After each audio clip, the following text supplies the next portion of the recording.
Okay, so this video is a little different than our typical videos. There's a special exemplar worksheet just for this topic. It's unique and different than the other exemplar worksheets you use. So make sure you're using the right exemplar worksheet, the unique one for this video.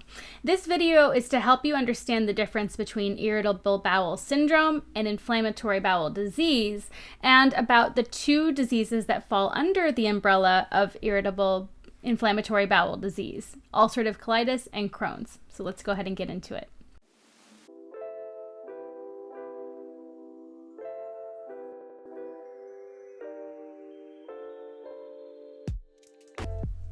So this topic comes from your Davis chapter 58, where it talks about irritable bowel syndrome, inflammatory bowel syndrome and irritable bowel disease. So IBS, or irritable bowel syndrome, is a series of symptoms, GI upset essentially, that there is no known cause. And if you look at the tissue itself of the stomach, of the intestine, there's no changes to the mucosal lining. There's no physiologic changes that we could say, okay, that's why they're having the symptoms. So it's symptoms like diarrhea, vomiting, abdominal pain, but there's no changes to the tissue itself. We're not really sure why they have it. Inflammatory bowel disease, on the other hand, is an inflammatory process that's caused by a hypersensitivity reaction, and there are changes to the mucosal lining. Under the umbrella of inflammatory bowel disease, there's two different diseases. Ulcerative colitis, where the inflammation is only on the inside layer, the innermost layer of the GI tissue, and Crohn's disease, where all layers of the mucosal lining are affected. So inflammatory bowel disease is a hypersensitivity reaction, and we've already covered Crohn's, so I want to focus a little bit more specifically on ulcerative colitis. Now, the exact cause is really unknown, but we know that it's an inappropriate response, an overreaction by the intestinal tract that causes inflammation. And one of these things you'll see in inflammatory bowel disease that makes Crohn's and ulcerative colitis so different is where this happens. Ulcerative colitis tends to happen in one chunk of the bowel, just one. And so you could remove that chunk, like through a colectomy, for example, and the disease is now gone. Crohn's disease, on the other hand, happens in patches of inflammation throughout the GI tract, all the way from the mouth down through the anus. And so they could have mouth ulcers, esophageal ulcers. They could have pain in their abdomen, in their stomach, in the intestines. It can cause inflammation along the whole tract. So that's one of the main differences we're going to see here in Crohn's versus ulcerative colitis. Now, both Crohn's and ulcerative colitis fall under this umbrella of inflammatory bowel disease, and they're both hypersensitivity type 4 reactions, where the T cells of the body start attacking the body itself, attacking the intestinal lining, the mucosal lining of the GI tract. It's really a matter of where that attack happens that makes the difference between Crohn's and ulcerative colitis.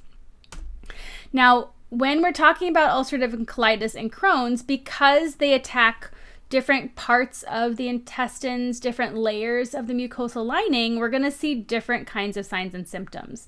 And it's important that you have an understanding. So in the middle here, you'll see what impacts both.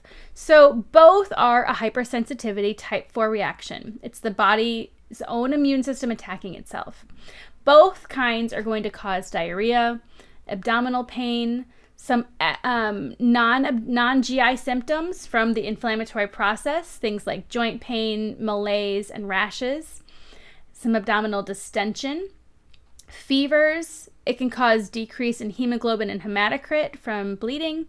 It can cause increase in those non-specific inflammatory markers like the ESR and the CRP, increase in white blood cell counts, as well as the risk factors are pretty much the same. There's a genetics plus trigger. It's pretty much Caucasian, Jewish specifically, and then some of those triggers can be things like stress. Now, how do these differ? Well, in Crohn's, remember, it damages all of the mucosal lining. All of the layers of the mucosal lining are impacted. And since all of the layers are impacted, it means that it can go all the way through those layers and cause things like fistulas and abscesses. Crohn's disease most commonly is going to be noted with right lower quadrant pain. Crohn's patients tend to have about 5 bowel movements a day. Anal fistulas and abscesses are common. Nausea and vomiting are common. Mouth sores, depending on where the sites of inflammation, those patches along the whole GI tract. Malnutrition and weight loss are also common. Now, with Crohn's disease, because these patches of inflammation can show up in any part of the GI tract, surgery is not curative because you can cut out a little bit of inflamed bowel, but it's just going to show up in another area. Now, with ulcerative colitis, on the other hand, it's going to be a little different. So ulcerative colitis is only that inner layer of the mucosal lining, and it only impacts one part of the intestines. Typically, it's going to be in the left lower quadrant pain where that sigmoid colon is involved, but this causes a lot more bowel movements, very frequent, very liquidy bowel movements, 15 to 20 a day.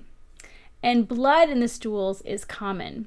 And the good news for these patients, however, is that surgery can be curative because if you can remove the diseased part of the colon, the rest of the colon is healthy and will not have disease. And that's really going to wrap up this video. It's just short and sweet. Irritable bowel syndrome, we don't know why it's caused, and it doesn't cause changes to the tissue itself.